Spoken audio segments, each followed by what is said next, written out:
No one will be safe in Biden's America. My administration will always stand with the men and women of law enforcement. We must remember that the overwhelming majority of police officers in this country, and that's the overwhelming majority, are noble, courageous, and honorable. We have to give law enforcement, our police, back their power. They are afraid to act. They are afraid to lose their pension. They are afraid to lose their jobs. And by being afraid, they are not able to do the job that they so desperately want to do for you. And those who suffer most are the great people who they protect and who they want to protect at an even higher level. When there is police misconduct, the justice system must hold wrongdoers fully and completely accountable, and it will. But when we can never have a situation where things are going on as they are today, we must never allow mob rule. We can never allow mob rule. In the strongest possible terms, the Republican Party condemns the rioting, looting, arson, and violence we have seen in Democrat-run cities all, like Kenosha, Minneapolis, Portland, Chicago, and New York, and many others, Democrat-run. There is violence and danger in the streets of many Democrat-run cities throughout America. This problem could easily be fixed if they wanted to. Just call. We're ready to go in. We'll take care of your problem in a matter of hours. Just call. We have to wait for the call. It's too bad we have to, but we have to wait for the call. We must always have law and order.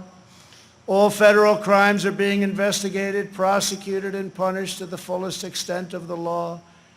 When the anarchists started ripping down our statues and monuments right outside, I signed an order immediately, 10 years in prison, and it was a miracle. It all stopped. No more statues. They said, that's just too long, as they looked at a statue. I think we'll rip it down. Then they said 10 years in prison. I think that's too long. Let's go home. During their convention, Joe Biden and his supporters remained completely silent about the rioters and criminals spreading mayhem in Democrat-run cities. They never even mentioned it during their entire convention. Never once mentioned. Now they're starting to mention it because their poll numbers are going down like a rock in water. It's too late, Joe. In the face of left-wing anarchy and mayhem in Minneapolis, Chicago, and other cities, Joe Biden's campaign did not condemn it. They donated to it.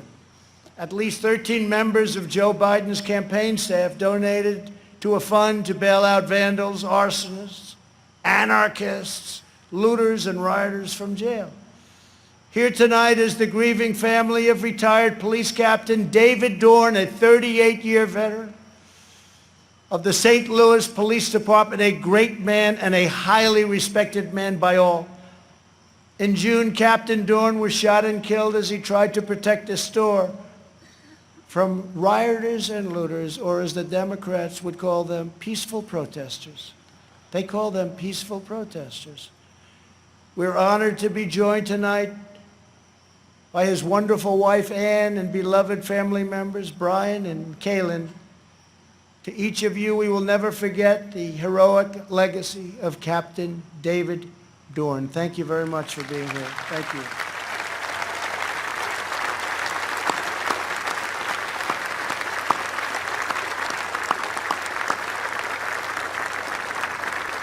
Thank you very much. Great man. Great man. As long as I am president, we will defend the absolute right of every American citizen to live in security, dignity, and peace. If the Democrat Party wants to stand with anarchists, agitators, rioters, looters, and flag burners, that is up to them. But I, as your president, will not be a part of it. The Republican Party will remain the voice of the patriotic heroes who keep America safe and salute the American flag.